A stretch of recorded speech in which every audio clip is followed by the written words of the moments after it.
पाकिस्तान हनुमान, घुसपैठिया जैसे narrative set किए जाने लगे हैं।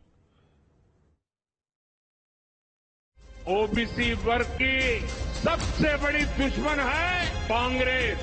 कैसी कैसी बहकी बहकी बातें कि कांग्रेस पार्टी चाहती है कि आपके मंगलसूत्र और आपका सोना आपसे छीन ले।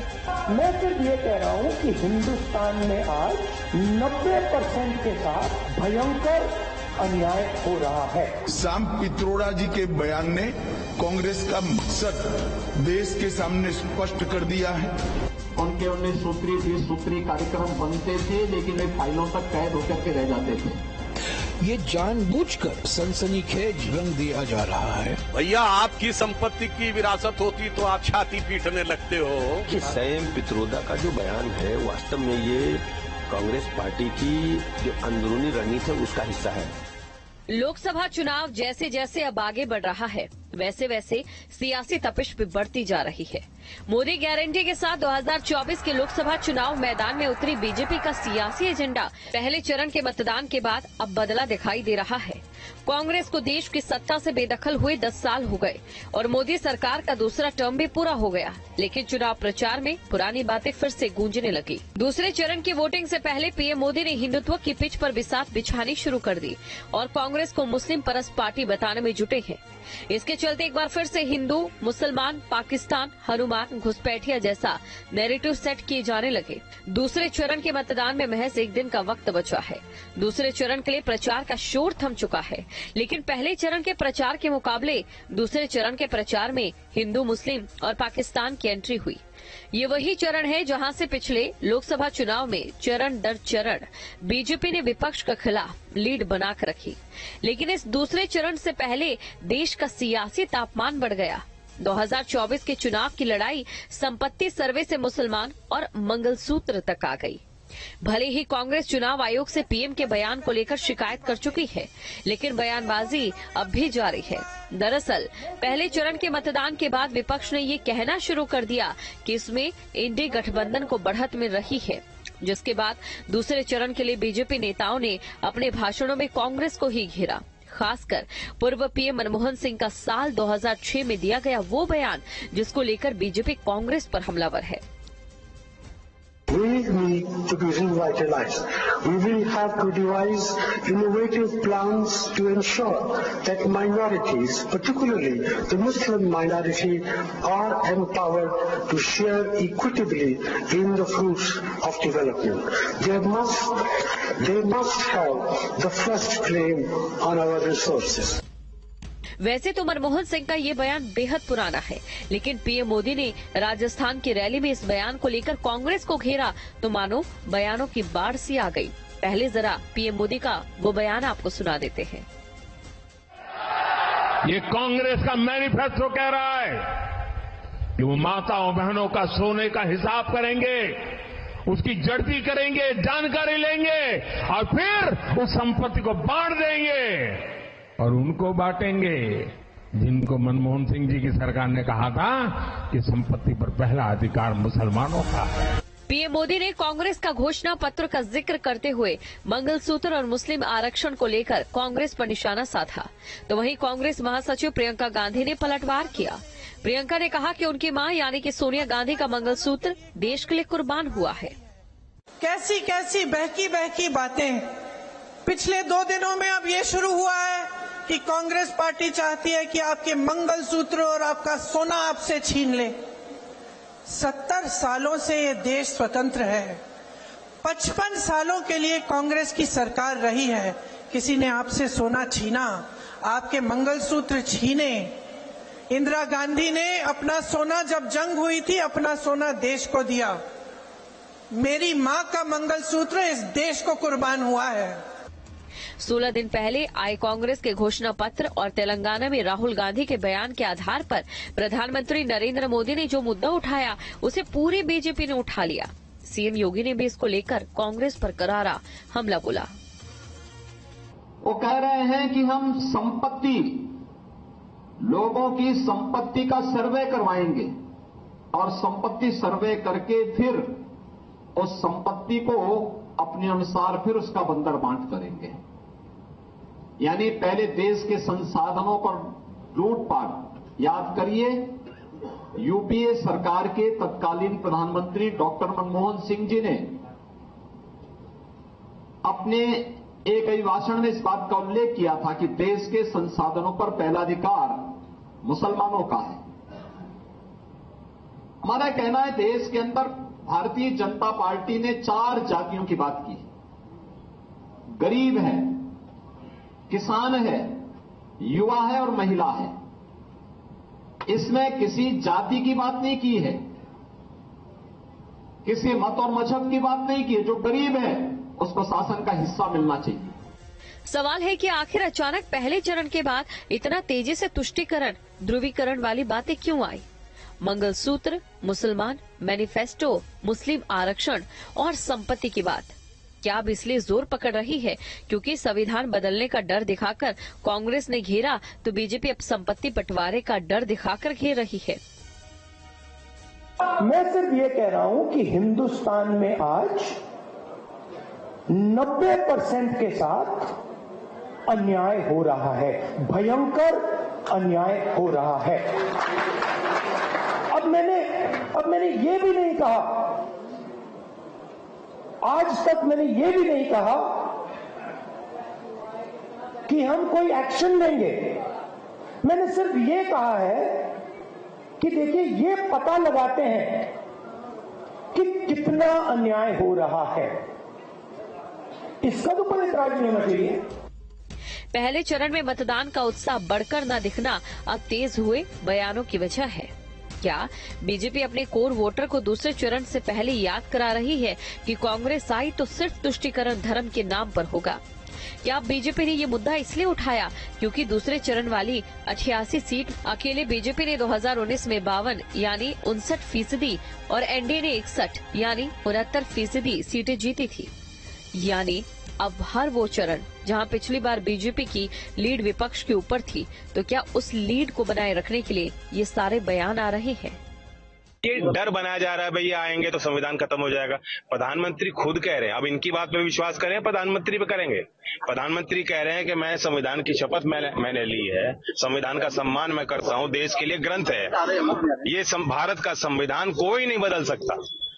भारत के संविधान की जो मूल धारणा है उस पर कोई छेड़छाड़ नहीं कर सकता है, सरकार किसी की हो जाए। और इतना दो टूक को जब प्रधानमंत्री खुद कह रहे हैं, तब भी ये जो बेकार की बात कर रहे हैं कि आगे चुनाव ही नहीं होगा, ईवीएम खराब है, फिर भी हमें वोट दे दो, तो इनके लिए वोट क्यों देखो? कांग्रेस के घोषणा पत्र और बयान को लेकर जो कुछ भी पीएम मोदी ने कहा, उसे लेकर कांग्रेस ज्यादा परेशान नहीं है।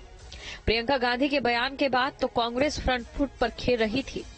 कांग्रेस के संपत्ति सर्वे पर मचे घमासान के बीच ओवरसीज कांग्रेस के अध्यक्ष सैम पित्रोदा के बयान ने नया सियासी भूचाल ला दिया।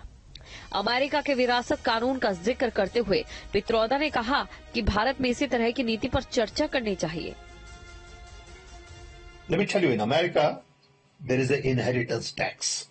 So if, let's say, one has $100 million worth of wealth, and when he dies, he can only transfer probably 45% to his children. 55% is grabbed by government.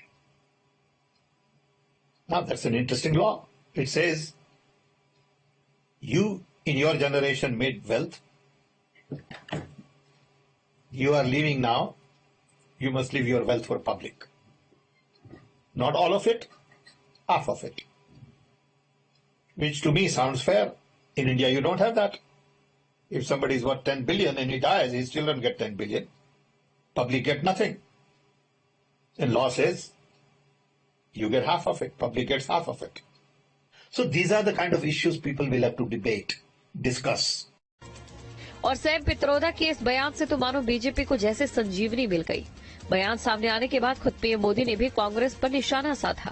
Congress का कहना है कि वो इनहेरिटेंस टैक्स लगाएगी, माता पिता से मिलने वाली विरासत पर भी टैक्स लगाएगी।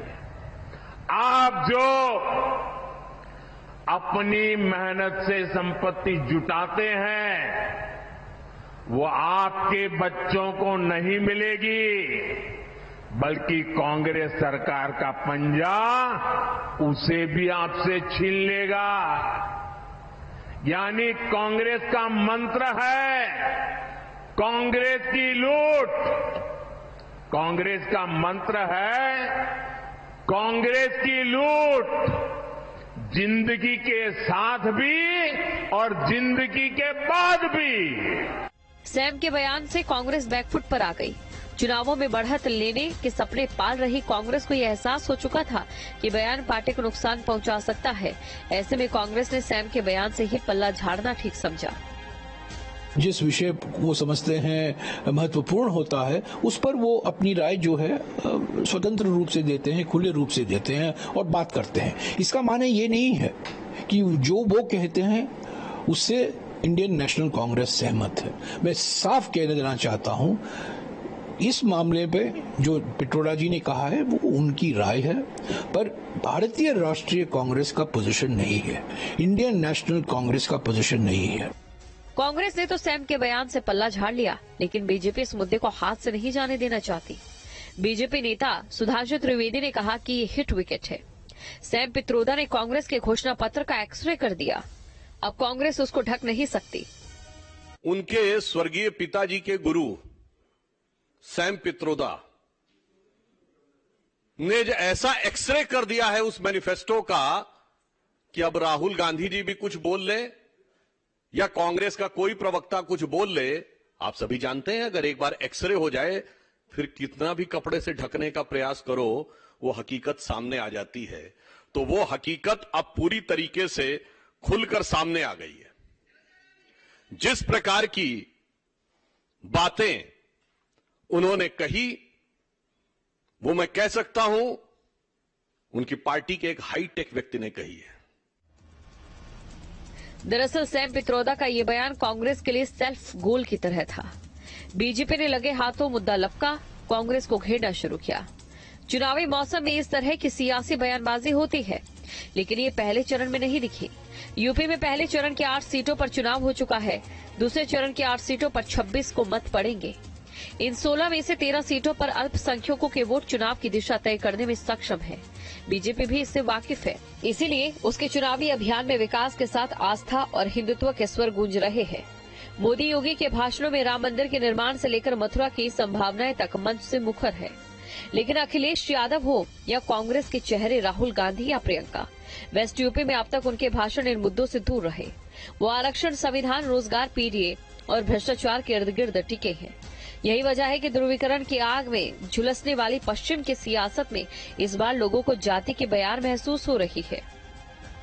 सैम पित्रोदा जी के बयान ने कांग्रेस का मकसद देश के सामने स्पष्ट कर दिया है। वो देश के जनता की निजी संपत्ति का सर्वे कर निजी संपत्ति को सरकारी खजाने में डालकर जो उन्होंने यूपीए के शासन में तय की थी प्रायोरिटी कि देश के संसाधन पर सबसे पहला अधिकार माइनॉरिटी और उसमें भी मुस्लिम लोगों का है, उस प्रकार से इसका बंटवारा करना चाहती है। दूसरे चरण के प्रचार के दौरान पीएम मोदी ने हिंदुत्व के मुद्दे को भी धार दी। पीएम मोदी ने कांग्रेस पर दलितों, पिछड़ों और आदिवासियों के आरक्षण को मजहब के आधार पर मुसलमानों को देने का आरोप लगाया। पीएम मोदी ने अपने बयानों से मुद्दे को धार देकर सियासी पारा बढ़ा दिया। ओबीसी वर्ग की सबसे बड़ी दुश्मन है कांग्रेस, जिसने ओबीसी से उनका हक छीन लिया है। कांग्रेस ने सामाजिक न्याय की हत्या की है।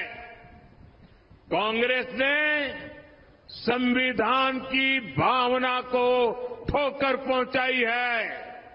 कांग्रेस ने बाबा साहब का घोर अपमान किया है। साथियों, ये मुझे सवाल पूछते हैं 400 पार क्यों? मैं जवाब देता हूं, आप जो राज्यों में हथकंडे अपना रहे हो, दलितों के, आदिवासियों के, ओबीसी के आरक्षण चोरी करने का जो खेल खेल रहे हो, उसे लूटने का खेल खेल रहे हो। आपके ये खेल बंद करने के लिए, हमेशा बंद करने के लिए, आपके मंसूबों को हमेशा हमेशा ताला लगाने के लिए मोदी को 400 पार चाहिए। जिसके बाद से बीजेपी के तमाम छोटे बड़े नेता अपने चुनाव प्रचार में इन्हीं सारे मुद्दों का जिक्र करते नजर आ रहे हैं। देखिए, संयम पित्रोदा का जो बयान है वास्तव में ये कांग्रेस पार्टी की जो अंदरूनी रणनीति है उसका हिस्सा है। मुझे लगता है ऐसे समय में बयान आया है जब देश में इस बात की चर्चा चल रही है कि कांग्रेस पार्टी लोगों की गहनों की, संपत्ति की जांच कराकर उस पर कब्जा करेगी, उसको डिस्ट्रीब्यूट करेगी और ऐसे लोगों को डिस्ट्रीब्यूट करेगी जिन लोगों ने हमेशा हिंदुस्तान को तबाह करने का काम किया है। हम इसकी घोर निंदा करते हैं और देश की जनता आने वाले समय में कांग्रेस पार्टी को इसका खामियाजा जरूर भुगताएगी। हालांकि मोदी सरकार के पास देश के वोटर को बताने के लिए तमाम उपलब्धियां हैं। बीजेपी मोदी की गारंटी पर चुनावी एजेंडा सेट कर रही है, लेकिन पहले फेज के बाद उसको आखिर पुराने मुद्दों पर क्यों लौटना पड़ा? आपके एक वोट ने विदेशों में भारत का डंका बजा दिया।